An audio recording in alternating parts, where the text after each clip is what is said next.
Hello and welcome to the Total Entertainment Podcast with me, Paul Collis, and today we're going to take a look at Paolo Nutini on his 2022 tour at the Cardiff International Arena. Now, it's a big show. I say big show, it's a medium-sized show, it's a 5-truck show, and surprisingly, by just gone midday, they've near enough finished building the rig. And they're testing the lights, and they've got everything coming out the flight cases onto the stage, so they're getting there. So what do we have right now? Let's start off with the sound. We have the line arrays, stage left and stage right, which are 2 wide and 10 deep. Slightly set back, and at 45 degrees you've got the smaller line arrays, which are 2 wide and 8 deep.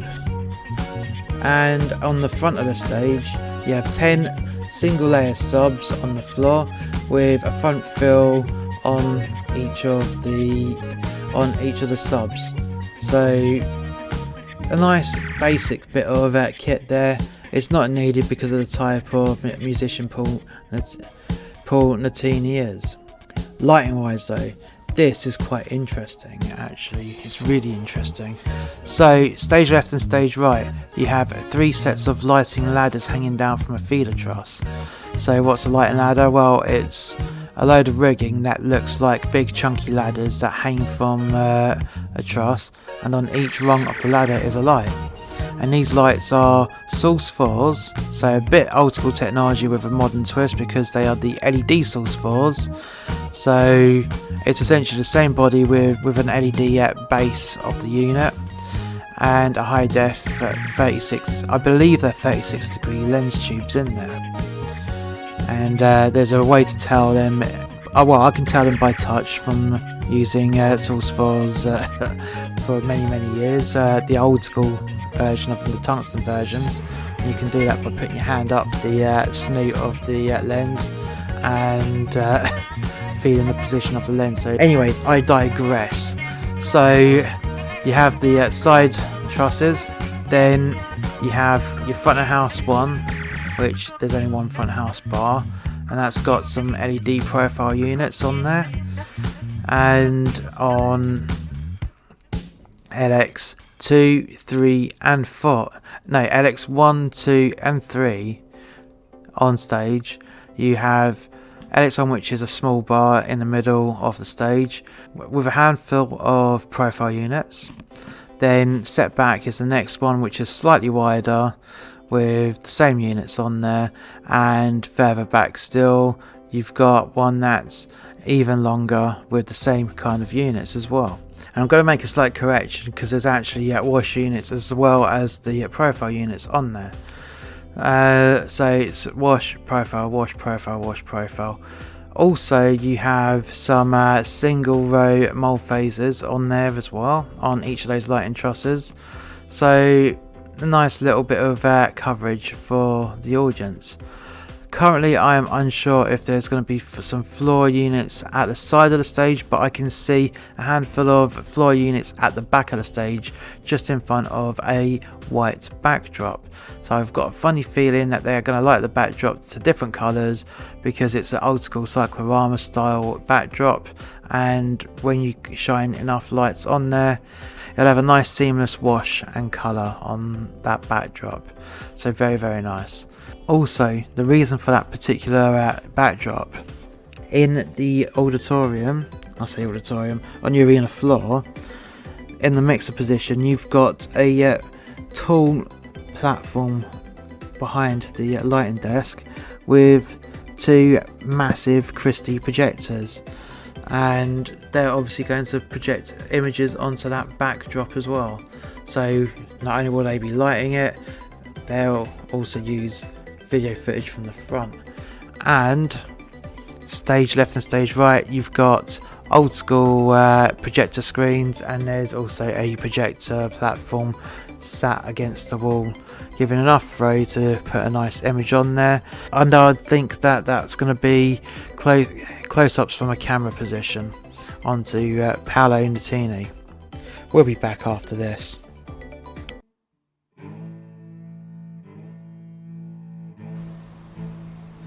So not only does Monster X Media have a series of podcasts, but we also have a series of books. The first book is actually 2 books, it's Volume 1 and Volume 2, of a tribute to working at sea. The best fiction is based on truth. This is a compilation of short stories, rants and poems loosely based on the author's experience at working on a cruise ship. Some of these stories are based on actual events but highly exaggerated, whilst other stories are pure fiction. The title of the book, A Tribute To, is fitting with the tone of the book because, like a tribute act, it is a blatant, altered reality where you can enjoy it knowing it's not quite the truth. There are things with alcoholism which used to be highly prevalent within workers in the cruise industry, as well as stories with a sexual nature. So sit down, relax, and enjoy the ride of A Tribute to Working at Sea Volumes 1 and 2. All of these books are available on Amazon and are available in paperback and on Kindle, and the links for all these books are in the description below.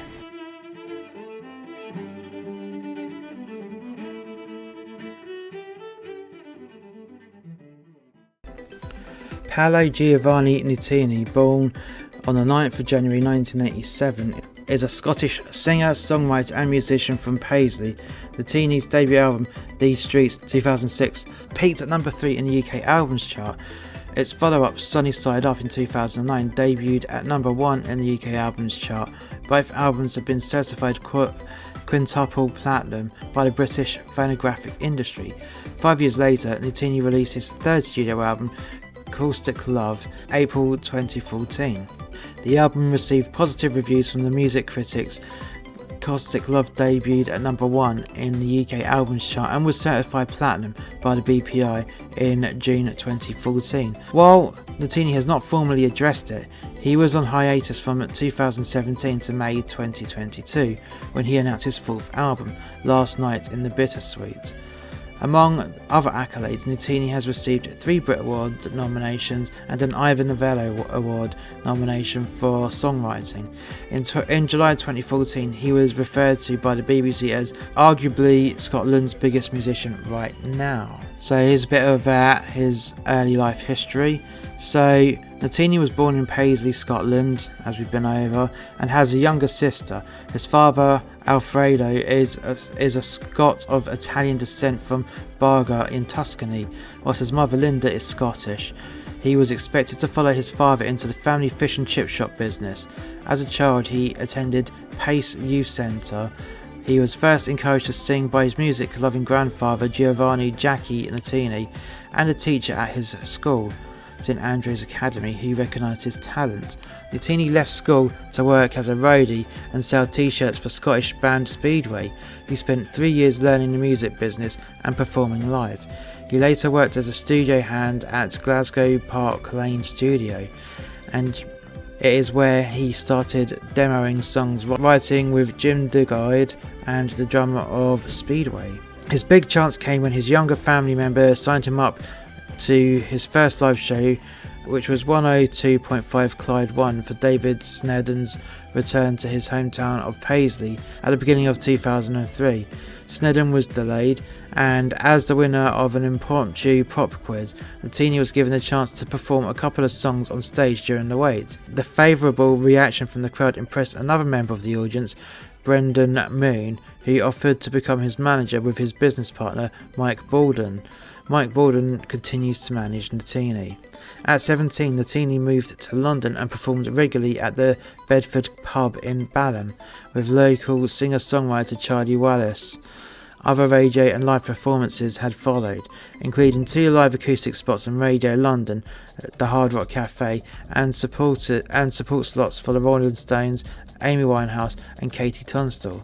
Nutini became known for singing with his eyes closed during his entire performances. In 2006, Nutini appeared on BBC Scotland's Hoggamedia Live celebrations after the official celebrations in Princess Street Gardens were cancelled at short notice due to abysmal weather. He performed several songs in the Great Hall of Edinburgh Castle for the live TV audience with little or no rehearsal. On Wednesday the 11th of April 2007, Nutini performed in a concert that was streamed live via MSN Music. Nutini's songs have infiltrated American TV shows as well as Last Request, featured at the end of the Scrubs episode My Words of Wisdom from season 6, the first ever episode of Gavin and Stacey, and the One Tree Hill season 4 episode The Birth and Death of the Day. Million Faces could be heard at the end of Grey's Anatomy episode Testing 1, 2, 3 from series 3 and is on the volume 3 soundtrack. Rewind was played at the end of CSI Miami season 5 episode Broken Home. Jenny Don't Be Hasty was also featured on another member of the CSI franchise when it played on CSI New York season 3 finale Snow Day. New Shoes featured in the Jane Austen Book Club and a TV ad for Puma AG during summer 2008. On the 24th of July 2007, Nutini was awarded the Golden St. Christopher Medal by the city of Barga in Italy, the highest honour the city can give to celebrate his extraordinary contributions to Barga and its people.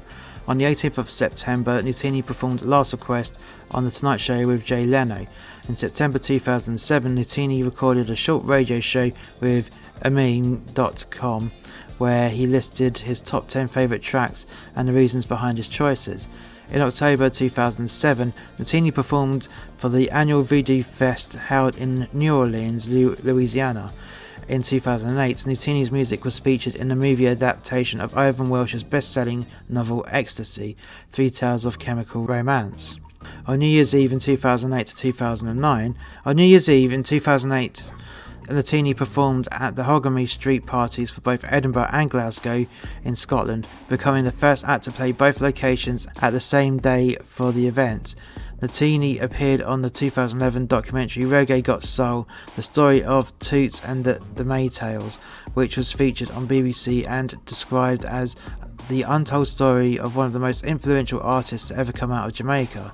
On the 27th of July 2012, Nutini sang at the London 2012 Olympic Games opening ceremony concert in London's Hyde Park, along with Duran Duran, Snow Patrol and the Stereophonics.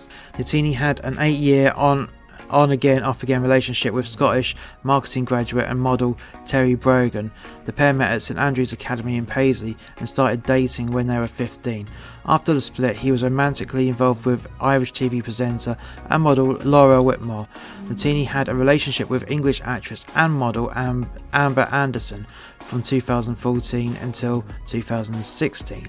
Nutini stated in a June 2014 interview that he has smoked cannabis every day of his life since the age of 16. Nutini has also had an honorary doctorate from his hometown university in Paisley, the University of the West of Scotland. On the 22nd of February 2015, a biography about Nutini was published under the title Paolo Nutini, Coming Up Easy. The biography was written by the author Colin McFarlane. As of 2017, Nutini was living at his hometown in Paisley and he performed karaoke there in 2019. In July 2019, Paolo donated over 10 grand to the charity Tiny Changes by buying and raffling off the Chewbacca mask worn on stage by fellow Scottish musician Lewis Capaldi at Transmit. Paolo is a lifelong supporter of Celtic Football Club, which is not a surprise because most people from that region of Scotland will support Celtic or Rangers. Right, so his discography is These Streets in 2006, Sunny Side Up in 2009, Caustic Love in 2014, and this year's Last Night at the Bittersweet. Now we've had a bit of Paolo Nutini, we're going to check out his support. We'll be back after this. The Royal Carnarvon Crescent by Paul Collis from Muster X Media. When a neighbourhood dispute explodes into an all-out war. So Chaz Bruford, his wife Ellie and their young daughter Aurora move into Carnarvon Crescent. They soon become aware of the troublesome next door neighbour who makes a point of living in her house for over 50 years. From the moment Chaz arrived and began to unload, his new neighbour takes an instant disliking to him and she goes out of her way to make Chaz and his family feel unwelcome. The animosity quickly spirals out of control from both parties, and the mutual respect gets lowered right into the gutter from the outset. Chaz comes to realise that this is not just any war, it is a neighbourhood war to end all wars. This book is available to buy on Amazon, and this book is available on hardback, paperback and Kindle. This book is pure fiction and should not be used as a user manual.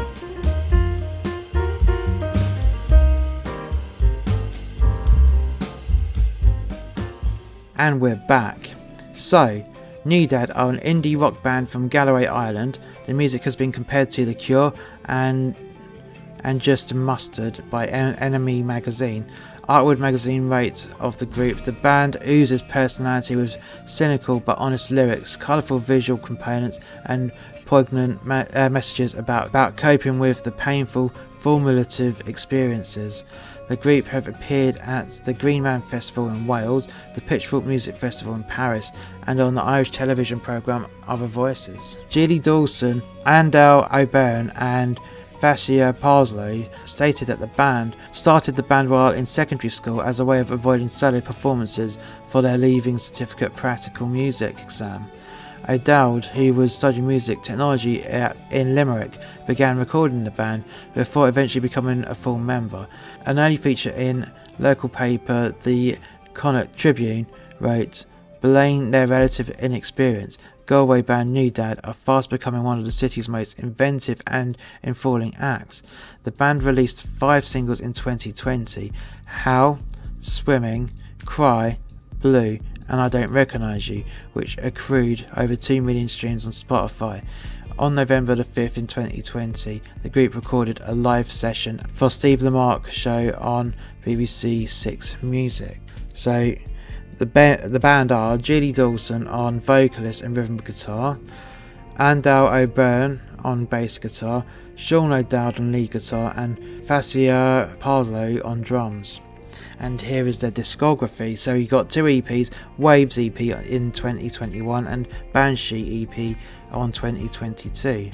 And their singles are How in 2020, Swimming in 2020, Cry in 2020, Blue in 2020, I Don't Recognise You in 2020, Ladybird in 2021, Say It in 2022 and Illy 2 on 2022. So there's not much about them, but I'm sure what we haven't gone over, they're going to make up for on the performance itself. We'll be back after this. Check the mic and make sure it sound right, boys. Master X Media presents Lord of the Memes, Bad Dog, Farmer Frank's Filthy Fucking Farm, and Bonnie Bouncing Baby Bastards.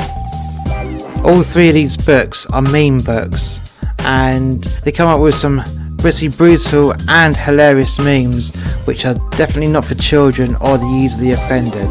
These are ideal gifts for Secret Santa, Father's Day or even birthday presents for the fun-loving man. So why not take a chance and make his day when he gets to read a Lord of the Memes meme book. All 3 books are available on Kindle, hardback and paperback on Amazon.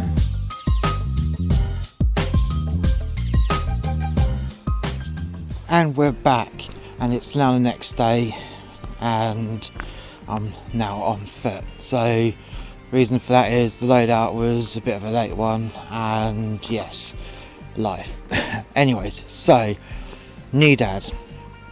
The house lights went down, and the house music faded down as the band walked on, and occupied the downstage centre section of the stage. Lighting wise, they had a backlit stage, which was backlit in Congo blue, and with a handful of white lights as specials.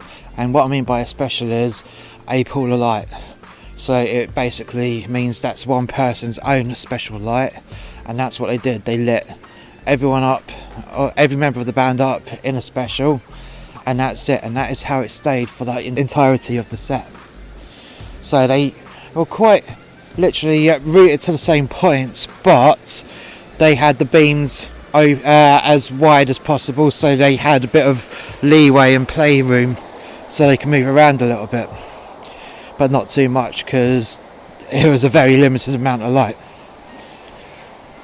Now, sound wise, so there wasn't much clarity within the sound mix, and it was unusually loud. I mean, decibel wise, not really, but there was a lot of volume in there.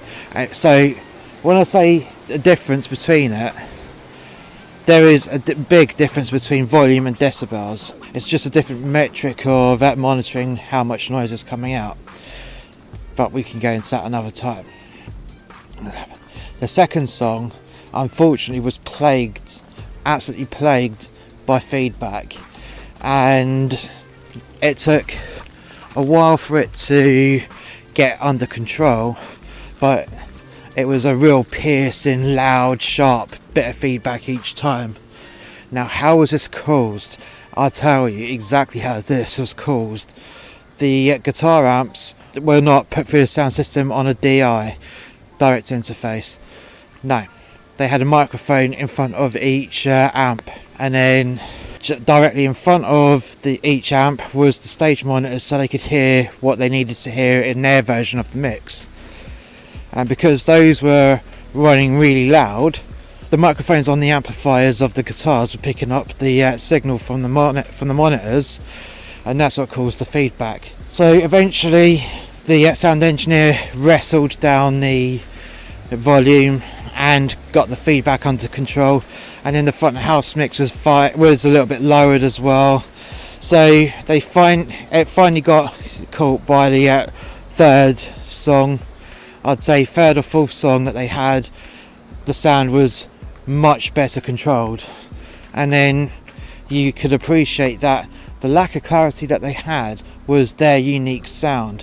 It was the way how the band works is it's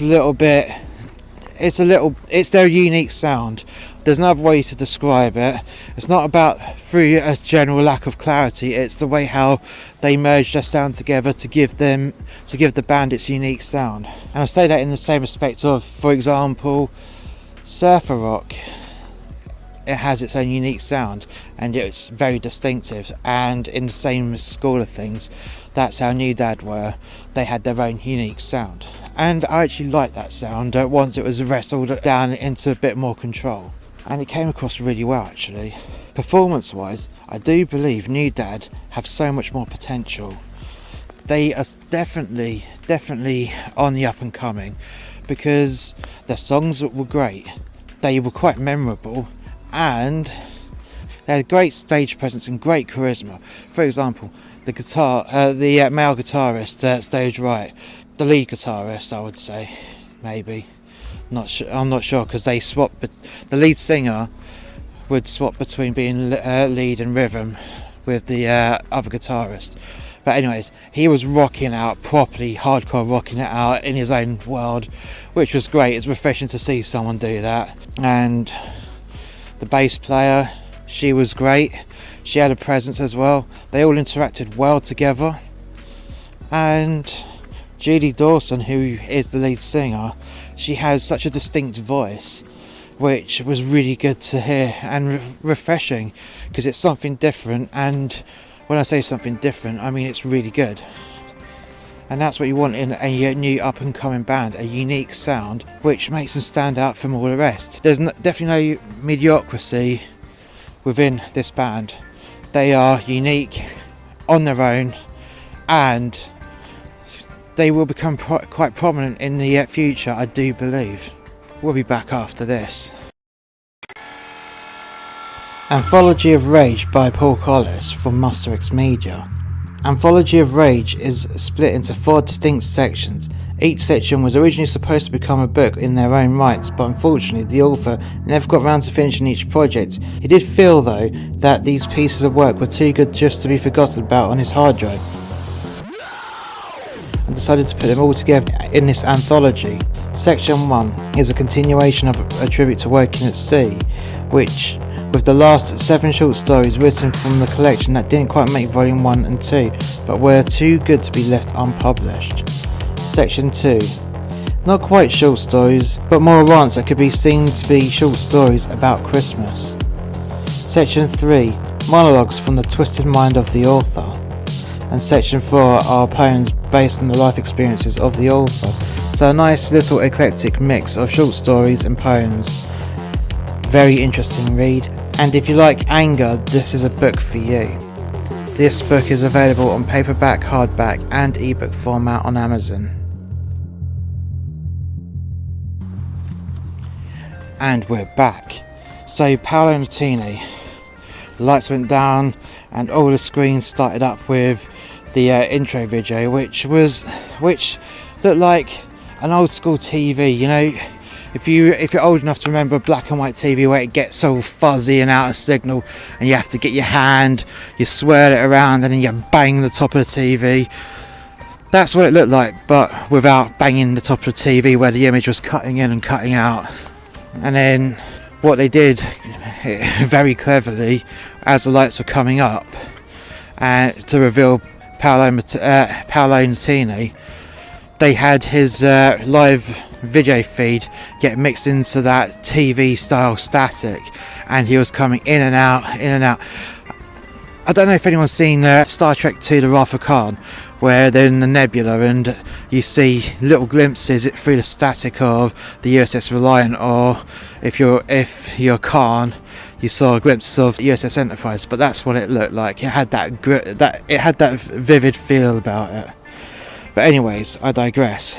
As soon as Paolo Nutini started up singing, the stage got flooded with red tight beams, and it looked quite impressive actually. Really did. And then when the actual beat kicked in, you had all the LED source 4 units in their tight focus just did a nice red chase, and it looked really impressive actually. Now, lighting wise, from start to finish, you had either a full stage of colour with, well, I say colour, you had more open white with accent colours. We've been over the accent colours already from the Kaiser Chiefs, but you had nice colours, but they kept the look quite vivid throughout, and I'll get onto that with the VTs. But you also had a lot of the show where there's just concentrated pools of lighting, which worked really well because they just had minimalistic lighting for these isolated pools, which basically gives off the feeling of proper isolation and harshness in certain places, and or even full-blown moods, deep moods and whatnot. And that's what I like about it. It just reminded me of working on Les Mis from back in the day. That's how it was lit. It was lit dark, and there was a time and place for light and dark, and this was the time and this was the place. It had the perfect feel to it in places.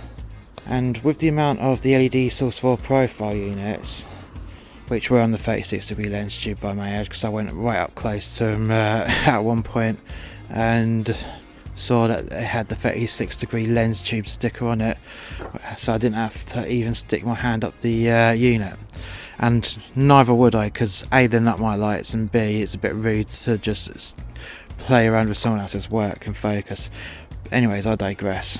But all those units that are on the ladders, they just created a nice light curtain feel to it that's on the side, and you also had some light curtain effects from LX2 coming down in pools of light as well, which if you saw one of my photos on Instagram, you would see a bit of that light curtain in an isolation pool, which looked really good actually. Now the AV was quite peculiar from start to finish, and they kept it vivid and abstract, so you had weird lava lamp style images cut in, cut out, you had static cut in, cut out, and this is all from the front projector onto the screen, which also gave off a bit more lighting effect as well once it's hit the smoke.